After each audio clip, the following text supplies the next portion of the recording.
In the previous video, I have already showed that how to define a chart of account structure. In this particular video, we will go through the steps and explanation of how to define chart of account structure instances. So if you recall that the chart of account we defined have three segments: the company, the department, and the account, and each one of them is been attached to labels which are qualifiers. So the company is attached, we have attached it to primary balancing segment, and the department is attached to a cost center, and the account is attached to a natural account. Let's assume uh, this is for example and just for your understanding of the instance chart of account structure instances, I have to give this example. Let's assume that we have two corporations which we have to set up. One is MX Corporate, the other is MX Manufacturing.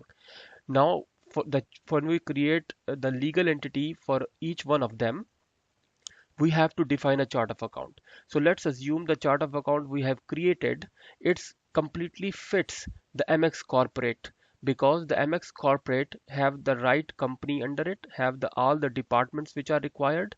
However, the departments under the MX Manufacturing have a different hierarchy. By hierarchy, I mean that they each the tree based on which those departments are organized are different in MX Corporate than in MX Manufacturing. Similarly, the account values under MX Corporate are completely different than the MX Manufacturing accounts, because the MX Corporate accounts might not have accounts which are related to manufacturing.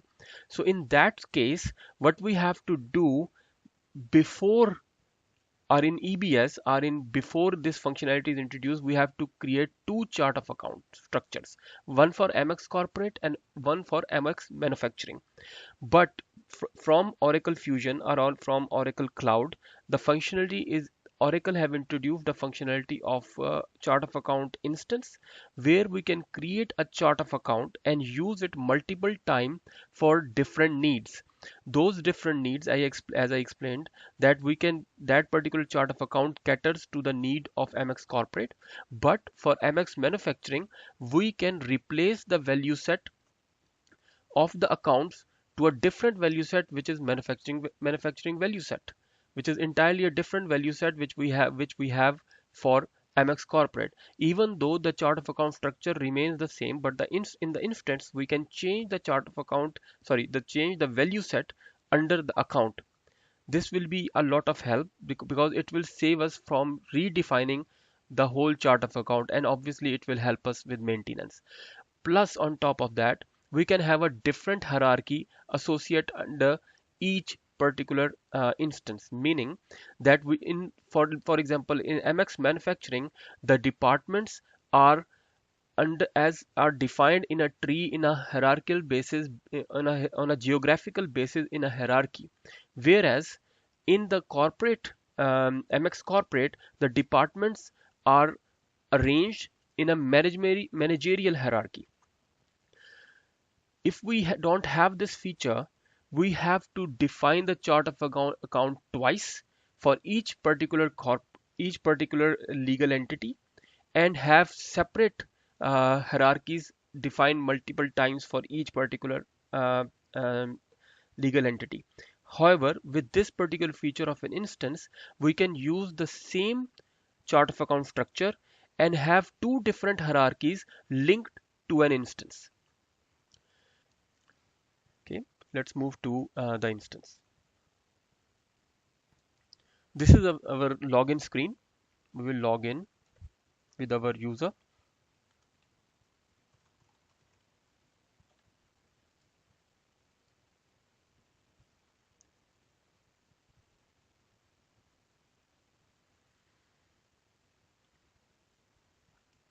Click on this navigation button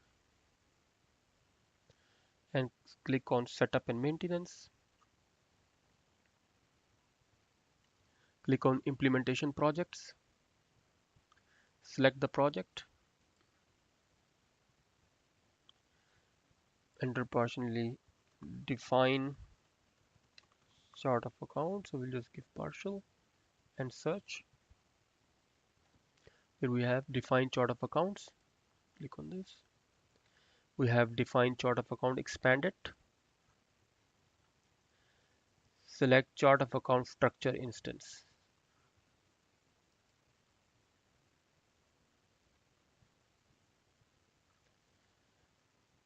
Select the modules, which is general ledger. Press search.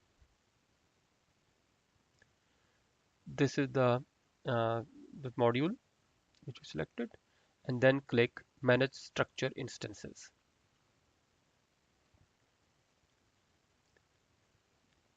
Click on create. Enter the name. We will say MX structure instance. We will copy the same. API name will be automatically created. We will say copy and paste the same name, as well as we'll copy paste same information in the description. Keep it enabled. Dynamic combination creation allowed. So dynamic combination will basically allow the user to directly enter any account information in the system. So basically they don't have to create an account combination prior to entering into the system. So if your client want that, you can enable it for an instance, and similarly for any other instance you can disable it. Structure name, pick MX chart of account structure. So all the three particular segments will show here. Take the first one, edit. Now here you can see that the value set attached to MX account is the MX account value set. We can change this. We can change this to any other value set if we need to. But for the, we'll keep the same. Change this to required. Displayed mean yes, we want it to be displayed. BI enabled. Required query, keep it as optional. Tree name is basically your hierarchies. So if you have defined your hierarchy and you want a different hierarchy, you can look up for it and enter the hierarchy you want to keep for this particular instance. Press OK. So the account is now required and displayed. Click on the company. Click on required. Press OK.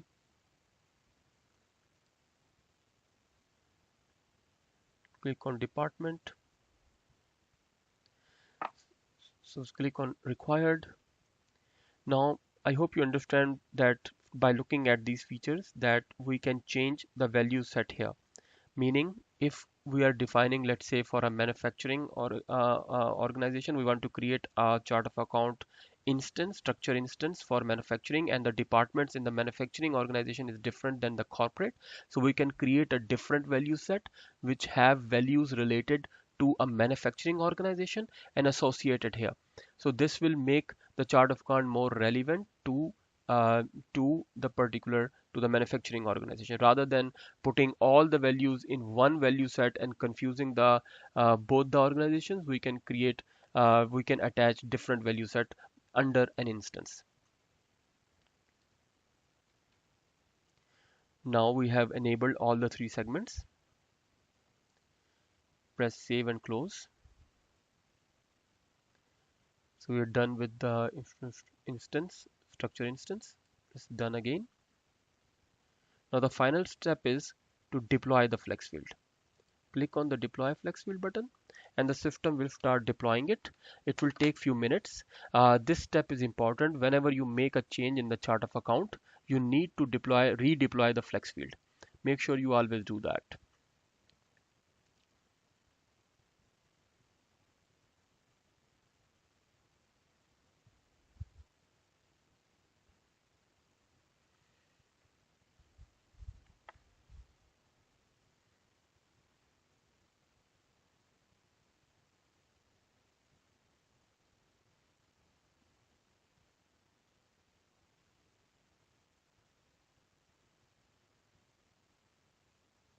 Okay, the process completed without any errors or without warning.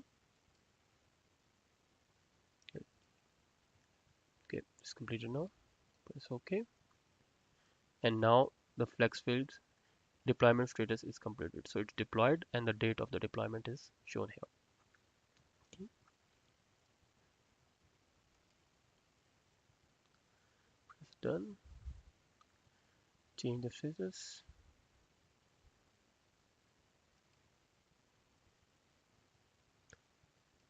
Give it to